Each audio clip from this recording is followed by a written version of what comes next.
Conte de fées en français. Les trois princes. Il était une fois, dans le royaume de Langkurt, vivait un roi qui s'appelait Omat. Il avait trois fils, Odin, Oscar et Oliver. Odin était l'aîné et adorait peindre. Il passait tout son temps dans les bois du royaume où il créait de magnifiques peintures.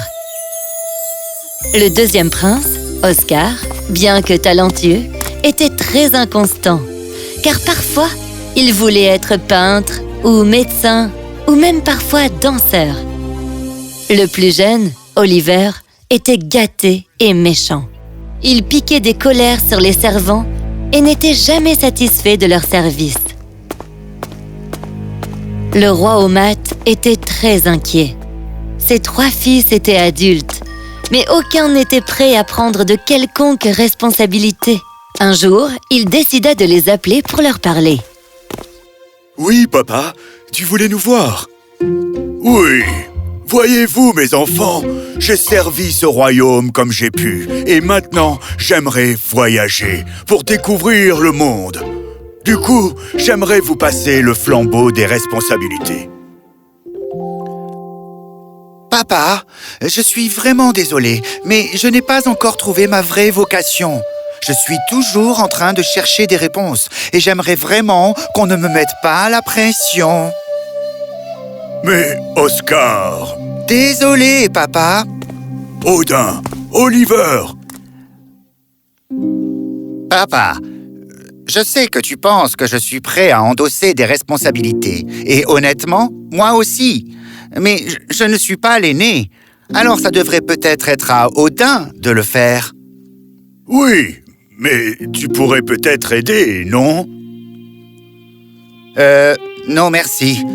Je préfère continuer de passer du bon temps avec mes amis plutôt que de faire du travail administratif. Sur ces mots, Oliver partit. Le triste roi Omat se tourna alors vers Odin.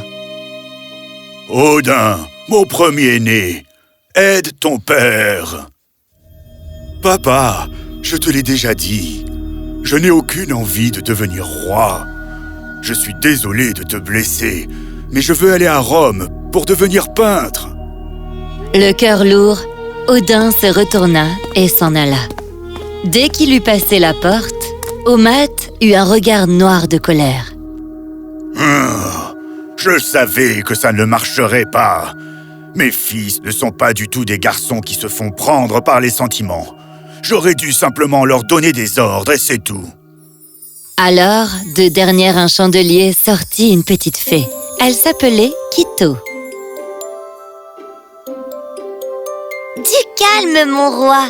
Pour toi, c'est facile à dire. Tu n'as pas la dure tâche de convaincre trois jeunes adultes de gouverner tout un royaume. Pourquoi ne les prendrais-tu pas à leur propre jeu, alors? Et comment comptes-tu faire ça? Oh, ça a l'air drôle, en fait. D'accord, Quito, faisons ça. Le jour même, le roi alla voir Oliver. Hello, Oliver. Tu admires ton épée, je vois.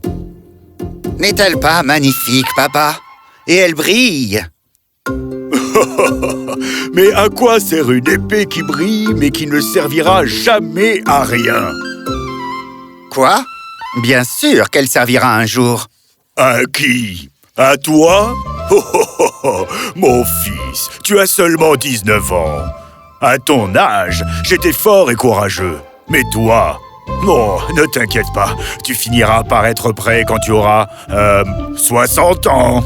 60 ans? J'espère devenir roi bien plus jeune que ça. Un roi qui ne veut même pas passer par l'entraînement pour devenir roi? Mon fils, de cette façon, le chemin est encore très long avant que tu ne deviennes roi. Comme je l'ai dit, ce sera vers tes 60 ans. Oliver fut choqué de découvrir ce que son père pensait de lui. Il était en colère. Oh, alors, ça a marché? Aussi facile que de voler un bonbon à un bébé. Il est tout secoué. Ce n'est pas drôle du tout. Alors j'espère que ton plan va marcher. Ça ira. Et de 1. Il en reste encore 2, mon bon roi. Le roi alla voir son deuxième fils et trouva Oscar entouré d'un tas de pots de fleurs. Papa, regarde, j'ai trouvé un nouveau loisir, le jardinage. Cool, non? Oh, eh bien, mon fils, je suis venu te dire que je ne te forcerai pas à prendre en charge les responsabilités royales. Vraiment? C'est génial! Ce que je veux dire, c'est qu'il est évident que tu n'es pas fait pour être roi. Un roi est toujours sûr de ce qu'il veut faire. Quoi? Mais je suis sûr, je crois. Bien sûr, je suis sûr que le peuple adorerait avoir un gouverneur qui ne sait se décider entre être le roi ou le bouffon du roi. Allez, profite de ton nouveau loisir, mon fils. Salut! Il pense que je ne suis pas assez sûr de moi? Très bien. Dès demain, je vais faire ce qu'il faut pour lui prouver le contraire. Et finalement, le roi alla voir son dernier fils, Odin. Waouh! Vraiment magnifique! Oh! Pourquoi? Merci, Odin! Je ne savais pas que j'avais encore la côte comme ça! Oh, désolé, papa. Je parlais des rosiers juste derrière toi. Peu importe, Odin. Je suis venu te demander si tu aimerais peindre autre chose que les bois, en fait. Pourquoi? Qu'est-ce qui ne va pas avec mes peintures des bois? Eh bien, à chaque fois, il y a tellement d'arbres et de buissons et encore des arbres. Pourquoi ne pas essayer de peindre des montagnes, des paysages, quelque chose de différent, quelque chose qui serait pour toi un défi? C'est une super idée! Demain, je partirai peindre de nouveaux endroits du royaume. Merci pour ton soutien, papa. Oh, oh, oh, oh, oh. C'est normal de la part d'un père. Maintenant, à ton tour, Quito. J'ai fait ma partie. Le lendemain, Oliver se déguisa et quitta le palais en marchant. Ah, je vais montrer un peu à mon père. Cependant, il ne remarqua pas que Quito était en train de le suivre. Peu après, il croisa le chemin d'une vieille dame qui portait un panier de pommes. C'est ma chance. Youpi! Oh non. Jeune homme, pourrais-tu m'aider? Moi? Mais c'est toi qui l'as fait tomber. Oh, comme c'est méchant! Même le roi serait plus gentil que toi. Cela prit de court le jeune prince, car personne ne lui avait encore jamais parlé comme ça. Excusez-moi. Au moins tu t'excuses, dis donc. Oliver était si confus qu'il se mit à ramasser les pommes sans s'en rendre compte. Eh bien, tu vois, tu m'as aidé, merci. Elle lui fit un grand sourire et s'en alla. Oliver continua à errer, mais cette fois en grande réflexion. Ces soldats ont une discussion très intéressante. Amenons-y notre bébé prince. Ia! Oh, mon épée! Épée? Oh, des soldats! Oliver s'approcha pour écouter leur conversation. Que fait-on maintenant? Tu penses qu'ils vont attaquer? Je ne sais pas, mais on devrait faire profil bas. Profil bas? Mais quand il y a un ennemi, on attaque.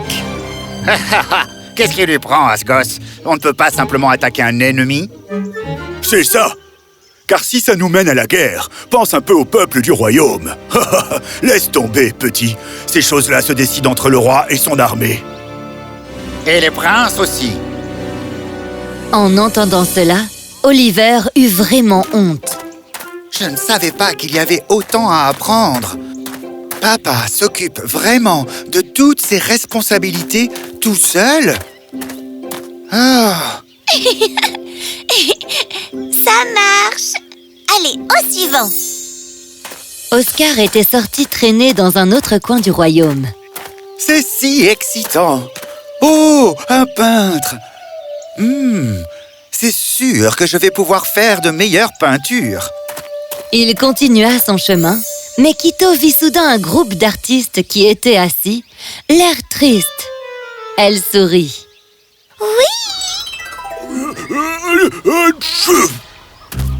Oscar entendit le son et alla jusqu'à eux. Des artistes! Mais pourquoi êtes-vous donc si triste? Eh bien, notre roi a invité des gens importants des royaumes voisins. Mais nous avons le sentiment que notre danse n'est pas suffisante. Nous voulons offrir aux invités un spectacle grandiose. Oh! Je danse assez bien, vous savez. Je peux vous aider. Alors, il dansa et leur enseigna aussi. À la fin, tous les artistes avaient retrouvé un esprit positif et étaient prêts pour le spectacle. Merci, jeune homme. On avait vraiment besoin de ça. On espère que tu viendras voir le spectacle. Au revoir. Oscar se sentit très heureux d'avoir pu aider des gens en utilisant ses propres talents. Si j'utilise mes autres talents pour aider plus de gens, alors peut-être que diriger le royaume ne serait pas une si mauvaise idée. Oui! Allez, plus qu'un! Quito chercha alors Odin et le trouva assis près d'une rivière. Oh non! Je devrais le faire aller dans un autre endroit. Ah, cet endroit est incroyable. Et j'ai presque fini de tout peindre. Maintenant, il ne me reste plus qu'à... Maintenant! Oh non, ma peinture! Il y a plein de boue. Oh, je vais aller ailleurs. Alors il porta son matériel de peinture et s'en alla. Oh, ici, ça a l'air bien. Pas de caprice du climat ici. Il se mit à peindre et il avait presque fini quand un homme portant un seau d'eau passa aussi par là, à pied. Plus près? Plus près? Maintenant! L'eau du seau se renversa complètement sur la peinture. Odin était maintenant furieux. C'est pas vrai! Je veux juste peindre une très belle scène tranquillement. Je suis vraiment désolé, jeune homme. Mais si tu veux peindre une scène vraiment jolie, je peux te dire où aller. C'est un endroit fait de prairies bien vertes et de jolies mares dans laquelle nagent des cygnes. Ça a l'air superbe. Dis-moi, où est-ce? L'homme dirigea Odin jusqu'à l'endroit en question et il se dépêcha d'y aller. Ah, je suis enfin arrivé. Ah, enfin. Mais attends, il n'y a rien d'autre ici que des terres desséchées et des broussailles. Cet homme m'a trompé. À cet instant, une jeune fille arriva en marchant par le même chemin. Hé, petite, peux-tu me donner la direction de cet endroit où il y a des belles mares dans lesquelles nagent des cygnes? C'est ici! Enfin, ça l'était, avant que l'endroit ne soit touché par une terrible famine et que les gens pauvres aient dû partir. Le roi ne se préoccupait pas de nous. Tu te trompes. Le roi est très concerné. C'est juste que personne ne l'aide. Odin réalisa soudain ce qu'il était en train de dire. La fille n'était pas intéressée, alors elle s'en alla. C'est terrible. Un bel endroit comme ça, ruiné, alors que mon pauvre papa s'était donné tant de mal. Enfin, mon travail est terminé maintenant. Pendant ce temps, au palais, le roi était assis tout seul et rêvait de ses vacances. Oh, un soleil chaud, des rivières tranquilles, une douce eau de coco. Oh, quand est-ce que mes enfants diront qu'ils sont prêts? Papa! Papa! Nous sommes prêts. Hein? Quoi? Ok. Papa, on a voyagé dans le royaume et on a vu comme tu le dirigeais bien. On a vu aussi que tu avais sûrement besoin d'aide et on est enfin prêt à prendre nos responsabilités. Le roi était si ému qu'il versa une petite larme. Oh, mes enfants, je savais que vous comprendriez. Et ainsi, les trois princes s'associèrent pour régner sur le royaume. Ils se débrouillèrent assez bien, car ils étaient déjà intelligents et apprenaient très vite. De son côté, le roi profita de la vie à traîner sur les plages sous un doux soleil chaud. Oh, c'est vraiment le top ici. Et cette eau de coco est tellement bonne. Pas vrai, Quito? Oh, c'est bien vrai, Votre Majesté. C'est bien vrai, oui.